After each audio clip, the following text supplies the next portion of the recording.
Welcome to Manimini Tamil. Manimini Tamil சேனலில் இன்றைக்கி என்ன வீடியோ அப்படின்னு பார்த்தீங்கன்னா, இப்போ நம்ம நகை, பணம், சொத்து, பத்து இதெல்லாம் எப்படி நம்ம சீக்கிரமாக வாங்கி ஒரு பெரிய பணக்காரர் ஆகிறது அப்படிங்கிறத இந்த வீடியோவில் நம்ம பார்க்க போகிறோம். ஃபஸ்ட்டு பார்த்தீங்கன்னா, தேவையில்லாத செலவெல்லாம் நீங்கள் ஃபஸ்ட்டு வந்து குறைக்கணும். என்னென்ன ஒரு ஆஃபர் போட்டுக்கிறாங்க அதனால் போய் வாங்குகிறேன் அப்படின்ற ஒரு ஆன்லைனில் ஃப்ளிப்கார்ட்டில் வாங்குறது, மீஷோவில் வாங்குறது, இந்தமாரி அமேசானில் வாங்குறது, இந்தமாரி ஆன்லைன் ஷாப்பிங் எல்லாம் ஃபஸ்ட்டு வந்து நீங்கள் அவாய்ட் பண்ணிடுங்க. இப்போ சம்பளம் வந்தவுடனே அதை சேவிங் பண்ண தான் பார்க்கணுமாலையே நீங்கள் வந்து அதை எப்படி நாம் ஒரு வீட்டுக்கு ஒரு பொருள் வாங்குறது, ஒரு மிக்சி வாங்குறது, இல்லை வேறு ஏதாவது ஒரு எல்இடி டிவி வாங்கலாமா, இல்லை ஃபோன் வாங்கலாமா, இந்தமாரி வீட்டுக்கு ஏதாவது தேவையான பொருட்கள் வாங்கலாமா அப்படின்னு பார்க்காதீங்க.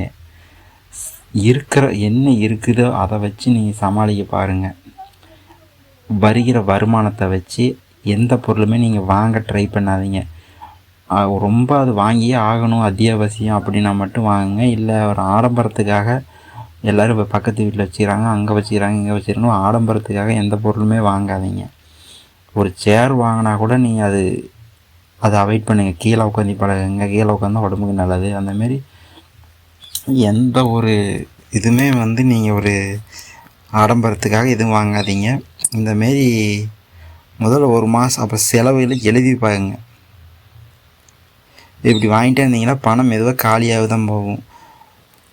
ஃபஸ்ட்டு முதல் ஒரு மாதத்துக்கு செலவு எவ்வளோ ஆகுதுன்னு ஃபஸ்ட்டு எழுதி பாருங்கள். இப்போ உங்கள் சம்பளம் ஒரு மாதம் ஒரு 5,000 20,000 வருது அப்படின்னா, இந்த 20,000 ரூபாயில் மாதம் ஒரு 5,000 ரூபா செலவு ஆகுது அப்படின்னா மீதி 5,000 ரூபா சேமிக்க பாருங்கள்.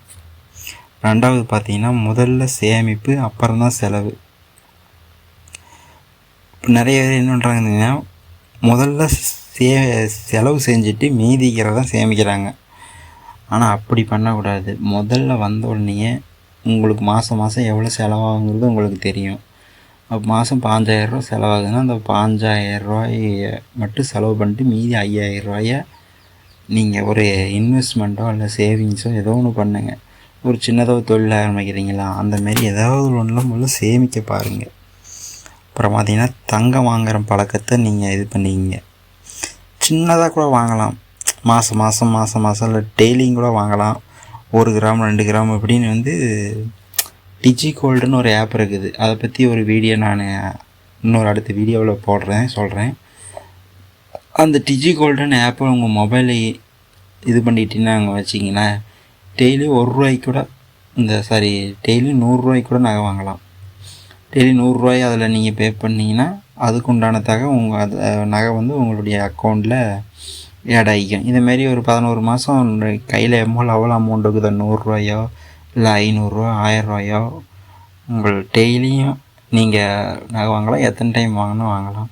டெய்லி 100 ரூபாய்க்கு நீங்கள் நகை வாங்கினீங்கன்னா கூட இந்தமாரி சின்னதாக நீங்கள் இது பண்ணிங்கன்னா ஒரு நாளைக்கு பெரிய சேமிப்பாக வரும்.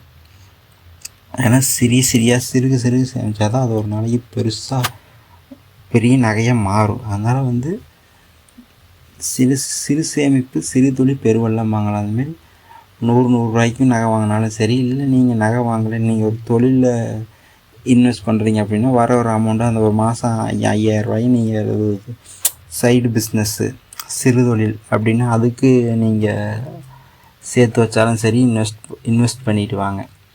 செகண்ட் இன்கம் வரத்துக்கு வழி பார்க்கணும். அப்போ தான் நம்ம இது பண்ண வேண்டும். பணத்தை வளர்க்க கற்றுக்கொள்ளுங்க. 4வது பாயிண்ட்டு. வீட்லேயே அதை பீரோவில் பணத்தை வச்சிங்கன்னா அது வந்து வளராது. அதனால் வந்து இதுமாரி ரெக்யர்மெண்ட் டெபாசிட்டு, மியூச்சுவல் ஃபண்டு, அப்புறம் போஸ்ட் ஆஃபீஸு, அப்புறமேட்டு ஆர்டி, எஃப்டி இந்தமாரி நிறைய இருக்குது. இதுமாரி உங்களுடைய பணம் வந்து எதில் வச்சா அதிகமாக வளருமோ அதில் போடுங்க. நீங்கள் ஒரு தொழிலில் போட்டாலும் கூட ஓகே. ஒரு தொழிலில் போட்டாலும் அந்த பணம் வளர வேணும். நீங்கள் சேர்த்து வைக்கிறது அந்த பணம் அப்படியே இருக்கக்கூடாது. அந்த பணம் நம்ம சம்பாதிக்கிற பணம் அப்படியே இருக்கக்கூடாது. ஒரு வட்டிக்கு விட்றதோ இல்லை ஏதோ ஒன்று நீங்கள் பண்ணுங்கள். அப்படி பண்ணால் மட்டும்தான் அந்த பணம் வந்து உங்களுக்கு வந்து இதாகும். அதுதான் 5வது பாயிண்ட் பார்த்திங்கன்னா, நிலம் சொத்து வாங்கும் சிந்தனை. ஒரு நாளைக்கு நம்ம சொத்து வாங்கணும் அப்படின்னு ஆசை இருந்தால் மட்டும் பத்தாது, அது இப்போதே திட்டமிடணும்.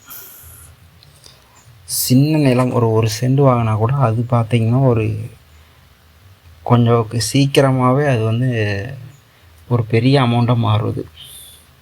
ஏன்னா அதிகமாக இதுவாகக்கூடிய நகையை விட நிலம் வாங்குறது தான் உங்களுக்கு அதிக ரிட்டர்ன்ஸ் வரும், சரி லாபம் வரும். நகை ஒரு சேஃப்டிக்கு ஒரு பாதுகாப்புக்குன்னு வச்சுங்க.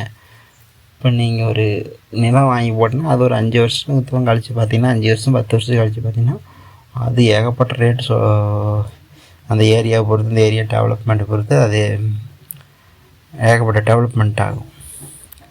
இந்தமாரி நீங்கள் சம்பாதிக்கிற வழி பாருங்கள். இன்னைக்கு கஷ்டப்பட்டு சேமித்த பணம் தான் நாளைக்கு உங்கள் குழந்தைகளுக்கு ஒரு பாதுகாப்பாக மாறும். சம்பளம் எவ்வளோ சம்பாதிக்கிறீங்க முக்கியம் இல்லை, அதை சேமிக்கிறது தான் முக்கியம். சம்பளம் வாங்கிறதோ சம்பாதிச்ச பணத்தை பாதுகாக்கிறது தான் ரொம்ப ரொம்ப முக்கியம். மாதம் 50,000 சம்பாதிச்சாலும் அதில் நீங்கள் எவ்வளோ பணத்தை நீங்கள் செலவு பண்ணாமல் பாதுகாத்து வைக்கிறீங்க, அதுதான் முக்கியம். அதனால் இந்த மாதிரி இதெல்லாம் ஃபாலோ பண்ணிங்க அப்படின்னா நீங்களும் சீக்கிரம் ஒரு பெரிய ஒரு பணக்காரனாக ஆகிறதுக்கு வாய்ப்பு இருக்குது. ஓகே, இந்த வீடியோ உங்களுக்கு யூஸ்ஃபுல்லாக இருந்துச்சு அப்படின்னா லைக் பண்ணுங்கள், உங்களுடைய ஃப்ரெண்டுக்கு இந்த வீடியோ ஷேர் பண்ணுங்கள், மறக்காமல் சப்ஸ்கிரைப் பண்ணிடுங்க.